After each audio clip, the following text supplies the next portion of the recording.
I wanted to support my husband, even if his mom treated me poorly like a servant, and even if he didn't stand up for me. But things changed when his favorite brother got hurt and became half paralyzed. My husband started making fun of him, and even teamed up with his mom to make fun of me. That's when I decided I wouldn't take it anymore. Holding my brother-in-law's hand, I promised to get back at my husband and mother-in-law. My name's Mia, and I live with my husband Kent while we work together. I feel really overwhelmed because I have a ton of work to do at home and with my job, and I never get any time for myself. It's because my in-laws, who live nearby, keep asking for my help. Even though my husband and I both work, he never helps with the housework. My mother-in-law treats me more like a maid than a daughter-in-law. Mia, today you need to take your brother-in-law to the hospital. My mother-in-law calls me early in the morning on my day off. I'm supposed to take care of my brother-in-law's daily needs when I'm not working. Before, I was basically forced to drive him around like a taxi, but now I'm looking after him because he's half paralyzed. I'm always sorry, Mia, my brother-in-law said apologetically, but I shook my head. I'm doing it because I want to, so please don't worry, I replied smiling, but his expression seemed troubled. Before the accident, he was my mother-in-law's favorite.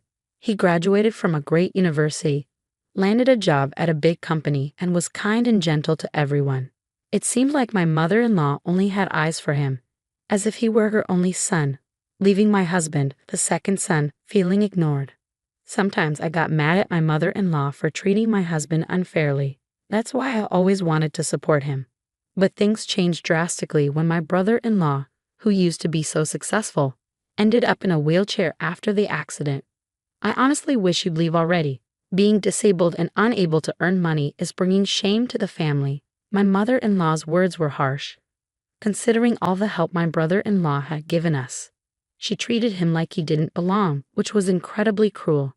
And to make it worse, my husband started joining in, mocking my brother-in-law along with my mother-in-law. So he's paralyzed and can't even move a hand, huh? Doesn't matter if you went to a fancy university, once you can't walk, it's all downhill from there, right? When I thought about my brother-in-law, unable to move his legs because of the accident, I couldn't fathom how they could say such things. Unlike my mother-in-law, my brother-in-law was kind to my husband too. But despite that, my husband's remarks only made things harder for my brother-in-law. After all the hospital visits, I hope he'll move out soon. We can take care of my mom ourselves, and he's just a burden now, a disabled person who can't contribute anything. My husband's words were hurtful, and I found myself arguing with him. I reminded him of all the things my brother-in-law had done for us in the past, and that his injuries were just the result of a terrible accident. We shouldn't speak about him like that, especially since he treated my husband equally. I also opened up about how I'd been treated by my mother-in-law all this time. I endured verbal abuse and was made to run errands on my days off. But I went along with it because I hoped my mother-in-law would change her attitude toward my husband and maybe even acknowledge me a little. But no matter how much I pleaded, my husband didn't seem to understand. Since my brother-in-law's accident, my husband suddenly became the priority for my mother-in-law, who used to dismiss him. It was understandable that he'd feel happy about it, but for me, I just couldn't relate. The sudden and extreme change in her attitude was shocking. My mother-in-law was never easy to deal with, but I never expected my husband to change so drastically. Looking back, my husband often left all the household chores to me, but I believed he was making efforts in his own way. That's why his sudden change in attitude was so shocking and upsetting. One day, while feeling frustrated with my husband and mother-in-law, my husband suggested a family trip.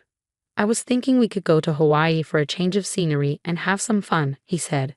As a working couple, we could afford a trip, but what about my brother-in-law who couldn't join us? Would he be left alone at home?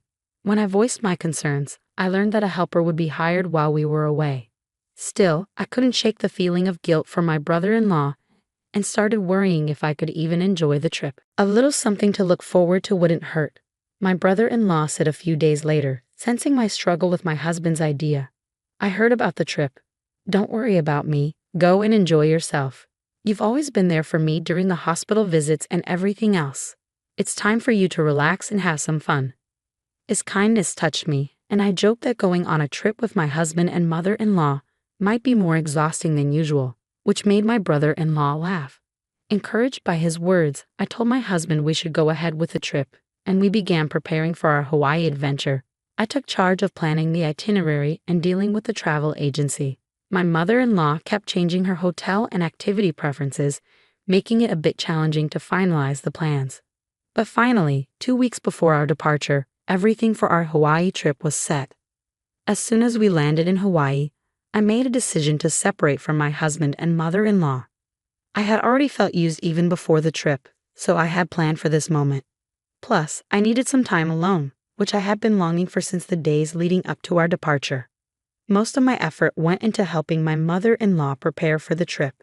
I'd rush to buy the things she needed after work, and on my days off, I'd take her to the store so she could pick out what she wanted. These shopping trips with my mother-in-law would easily take up 4 hours each time. The 2 weeks before our departure were packed with this and assisting my brother-in-law with his hospital visits. Then, on the day of the trip, my husband and mother-in-law chuckled and told me, "You stay and take care of your brother."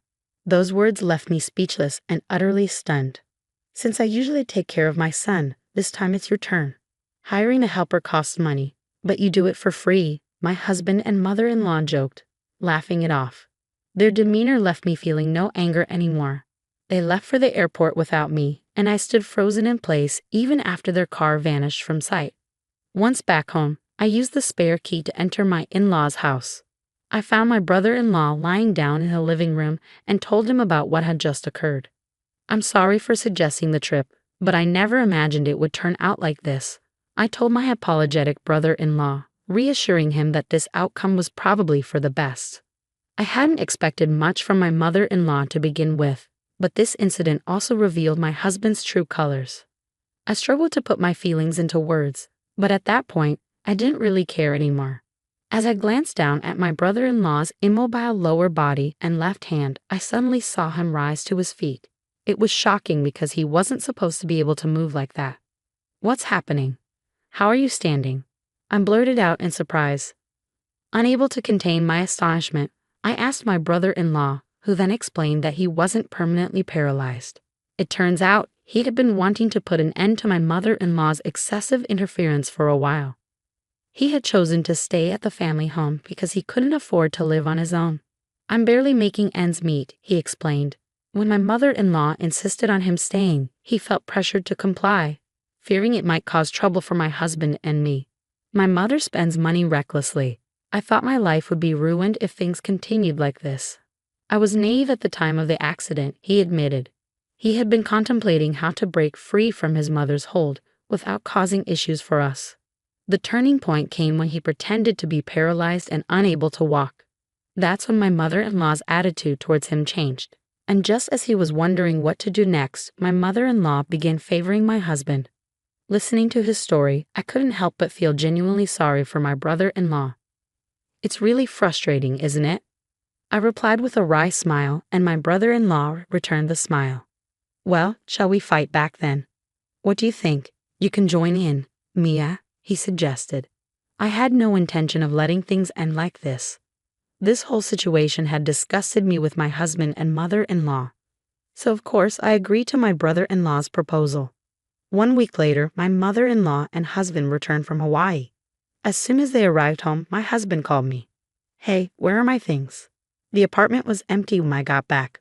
I explained that I had sent his belongings to my in-laws' house. "I made it so you can live with your mother like you've always wanted," I tearfully told him. But instead of understanding, he started complaining about how I moved his stuff without permission. Ignoring his reaction, I told him I want a divorce.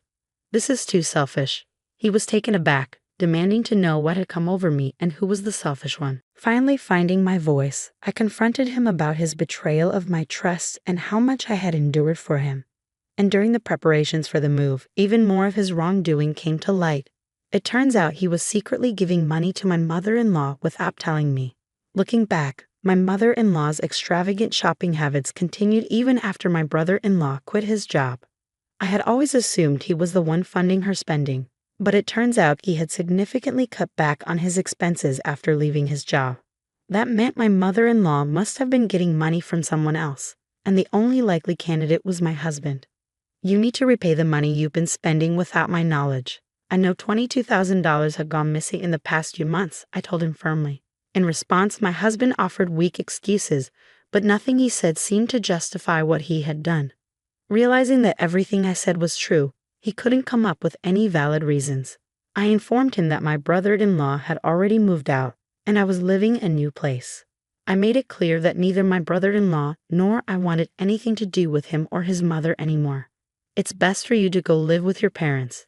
Your family seems to only consist of your mother-in-law, right? I said before hanging up, but my husband's angry voice cut through. You're so insolent. I should have divorced you long ago, just like my mother said, he shouted. Even in that moment, he brought up his mother. Though it was my honest feeling, his words felt like a relief. His straightforward declaration of divorce was appreciated. Shortly after, a pre-filled divorce form arrived from my husband's end. I submitted it to the city office and sorted out the financial matters swiftly. Finally, I was free, but this was just the beginning. I submitted the divorce papers. I informed him over the phone. His response was curt. Now that I don't have a nagging wife and a disabled brother around, things will be much better for me. This is the best outcome, huh? He laughed. I laughed too, adding, your brother-in-law has semi-retired and is enjoying life abroad. And did you know he wasn't actually paralyzed? Oh, and your mother-in-law has some debts, so good luck with that. I thought I heard him say, huh. But I hung up, blocked his number, and decided he was just a stranger now, someone I didn't need to care about anymore. A month later, I received a letter from my ex-husband, Kent, sent through a lawyer. The letter was a mix of complaints, apologies, and an unthinkable proposal to remarry me. I'd often wish you were still with me. My salary alone can't support my mother anymore. It's impossible, he lamented in the letter. It was filled with such absurd concerns, and I could almost sense the traces of tears in his words, which made me feel nauseous. I promptly threw the letter away. It appeared that my ex-husband had lost all his assets trying to repay my mother-in-law's debts. Yet it wasn't enough, and they ended up losing the family home. As for my mother-in-law, she was desperately searching for my brother-in-law, who had gone overseas. According to my brother-in-law, she had been reaching out to his acquaintances and former colleagues. Despite her efforts, none of them intended to disclose his whereabouts. And even if she did find out, she wouldn't be able to go there. This situation was putting my second son at risk. I want to see my older son, she reportedly said, but none of my brother-in-law's acquaintances were willing to help her. It seems that life with Kent has been quite challenging for my mother-in-law since the divorce. Meanwhile, I've been enjoying a peaceful life in my new single-person apartment. It's remarkably calm compared to the chaos of before. It's been a year since the divorce, and for the last 6 months, I haven't heard a word from my ex-husband. Then today, I received an email from my brother-in-law abroad after a long silence. The email contained news that my mother-in-law had finally gone bankrupt, her name even listed in the official Gazette. Curious, I did some digging and discovered that Kent and my mother-in-law are now cohabiting in a small one-room apartment. Needless to say, they're not getting along. Kent is struggling to make ends meet and is drowning in debt, all because of my mother-in-law's uncontrollable spending habits. The sight of them disgusts me, but strangely, recalling the past doesn't fill me with anger anymore.